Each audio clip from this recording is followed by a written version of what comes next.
सुट्टीसाठी गावी आली, काटा टोचल्यासारखं वाटलं आणि घात झाला. 13 वर्षीय चिमुकलीचा सर्पदंशाने दुर्दैवी मृत्यू.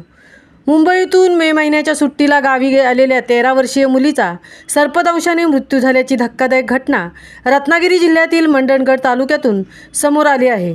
मूळची मंडणगड तालुक्यातील वेळास येथील असलेली मुग्धा राकेश बटावळे असं मृत्यू झालेल्या मुलीचं नाव आहे. ती विरार येथील इंग्लिश मीडियम स्कूलची इयत्ता 6वीची विद्यार्थिनी होती. बटावळे कुटुंबीय नोकरीनिमित्त मुंबई विरार येथे स्थायिक आहेत. सध्या मे महिन्याची सुट्टी असल्यामुळे हे कुटुंब गावाकडे आलं होतं. 2 दिवसापूर्वी मुग्धा सकाळी 7:30 ते 7:45च्या सुमारास बाथरूमसाठी घराबाहेर गेली. लहान असलेली मुग्धा घराबाहेर गेली आणि इथेच मोठा घात झाला. याचवेळी तिला काहीतरी पायाला टोचल्यासारखं लागलं. मात्र नेमकं काय लागलं हे लहान असलेल्या मुग्धाला समजले नाही. पायाला लागल्यानंतर ती तशीच घरात आली.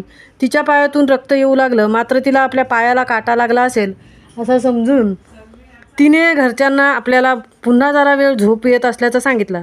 मात्र तासभर झाला तरी मुग्धा उठली नाही, म्हणून घरचे उठवायला गेले. मात्र तोपर्यंत उशीर झाला होता. तिचा केवळ श्वास सुरू होता. त्याचवेळी घरच्यांच्याही लक्षात आलं. मात्र तोपर्यंत वेळ गेली होती. काहीतरी गडबड असल्याने घरच्यांच्याही लक्षात आलं आणि त्यांनी तात्काळ वेळेपासून अर्ध्या तासाच्या अंतरावर असलेल्या देव्हारे येथील आरोग्य उपकेंद्रात मुग्धाला दाखल केलं. मात्र डॉक्टरांनी तपासून तिला मृत घोषित केलं आणि सगळ्यांच्याच पायाखालची जमीन सरकली. हसती खेळती ती गावाला आलेल्या मुग्धाला काळाने हिरावून नेलं. बटावळे आणि चोरगे कुटुंबावर दुःखाचा डोंगर कोसळला. मुंबई परिसराजवळ विरार येथील इंग्लिश मीडियम स्कूलची असलेली मुग्धाच्या पश्चात आई वडील, लहान बहीण, आजी आजोबा, मामा मामी असं मोठं कुटुंब आहे. महामुंबईसह सीताराम कळंबे, मंडणगड.